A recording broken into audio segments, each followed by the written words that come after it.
সম্মানিত ভিউয়ার্স, আসসালামু আলাইকুম।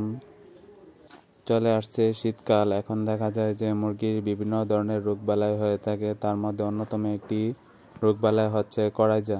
এ সময় বেশিরভাগ ক্ষেত্রে করাইজা হয় এবং করাইজা থেকে ঠান্ডা হয় এবং ঠান্ডা থেকে রানীক্ষেত পর্যন্ত হয়ে যায়। আর রানীক্ষেত হলে দেখা যায় যে খামারের প্রায় 70 থেকে 80% মোরগ মুরগি মারা যেতে পারে। এজন্য আপনারা রানীক্ষেত ভ্যাকসিনটি করে নেবেন। এবং আপনারা যদি দেখেন যে মুরগি এরকমভাবে হাসি কাশি দিচ্ছে, তাহলে বুঝতে হবে যে মুরগিটি ঠান্ডা লেগেছে এবং মুরগিটি অবশেষে দেখা যাবে যে মাইকোপ্লাজমাজনিত সমস্যা হয়ে যাবে।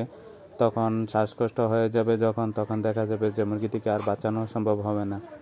এবং এই মুরগিটিকে যদি আপনারা অন্য মুরগির সাথে থাকতে দেন, এই অসুস্থ মুরগিটিকে, দেখা যাবে যে আপনাদের খামারের অন্য মুরগিও ছোঁয়াচে ভাইরাসে আক্রান্ত হয়ে সবগুলোই মারা যেতে পারে। এর জন্য আপনারা প্রাথমিকভাবে মুরগিটিকে আলাদা করে নেবেন।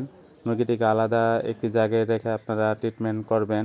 মুরগিকে এ সময় আপনারা এক্সট্রা যত্ন নেওয়ার চেষ্টা করবেন, যেহেতু শীতকাল চলতেছে। কোনোভাবে যেন মুরগি ঘরের ভিতরে যেন ঠান্ডা বাতাস যেন প্রবেশ না করে এবং উপরে বাতাস প্রবেশ করলেও যেন, এই যে আপনি দেখেন মুরগিটা যে ড্রপিংগুলা করছে, দেখেন সাদা চনা পায়খানা করছে, শুধু পানি পায়খানা করতেছে।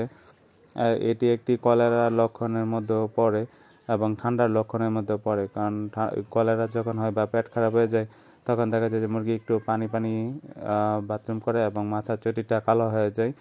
তো আমি দেখেন এখানে ঠান্ডার চিকিৎসা করবো আজকে। এখানে এটি জিকুটিল দিয়ে করতেছি। এটি হচ্ছে একটি টিলমোক্সিন গ্রুপের মেডিসিন। এটি খাওয়ানোর নিয়ম হচ্ছে, বড় মুরগি হলে আপনারা সকালে 2 ফোঁটা খাইয়ে দিবেন বা 3 ফোঁটা, এবং পরের দিন সকালে আবার খাওয়াবেন, অথবা রাত্রেও খাওয়াতে পারেন, সমস্যা নেই। মানে দিনে আপনার সর্বোচ্চ 2 থেকে 3 ফোঁটা খাওয়াবেন। তারপর দেখেন মুরগিটির করাইজা ভাবছে, এজন্য মুরগিটির চোখটা বন্ধ হয়ে যাচ্ছে।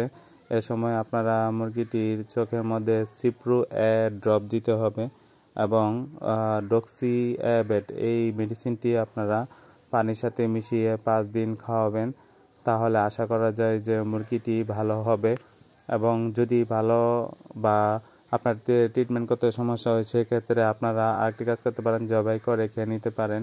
কারণ এই মুরগিটি যদি থাকে আপনার খামারের মধ্যে বা বাড়িতে, দেখা যাবে যে এটির ভাইরাসের কারণে সবগুলা মুরগি ভাইরাসে আক্রান্ত হয়ে একসময় দেখবেন যে খামারের সবগুলোই মারা যাবে।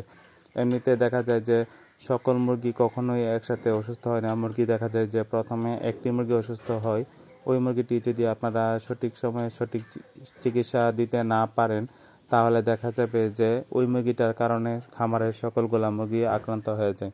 ভিউয়ার্স, মুরগির ট্রিটমেন্ট জাতীয় যদি কোনো ধরনের কোনো প্রশ্ন থাকে, আপনারা কমেন্টে প্রশ্ন করবেন। ইনশাআল্লাহ আমি যত দ্রুত সম্ভব আমি আপনাদেরকে রিপ্লাই দেওয়ার চেষ্টা করব।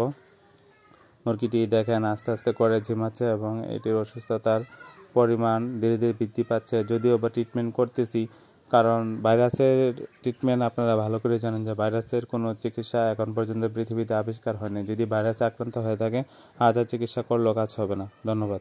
যদি ভাইরাসে আক্রান্ত হয়, তারপরেও যদি দেখা যায় যে মুরগিটি আপনার প্রিয় মুরগি হয়ে থাকে, যে আপনি জবাই করে খাবেন না, এটিকে আপনি ট্রিটমেন্টই করবেন, তাহলে সেই ট্রিটমেন্টটি আপনাদেরকে স্ক্রিনে দিয়েছি। স্ক্রিনে দেখেন একটি ছবিতে যে মেডিসিনগুলো দেখতে পাচ্ছেন, এগুলা খাওয়াবেন। আর নয়তো এই মেডিসিনগুলো কীভাবে খাওয়াতে হয় বা এই মেডিসিনগুলো নিয়েও ভিডিও আমার চ্যানেলে পাবেন।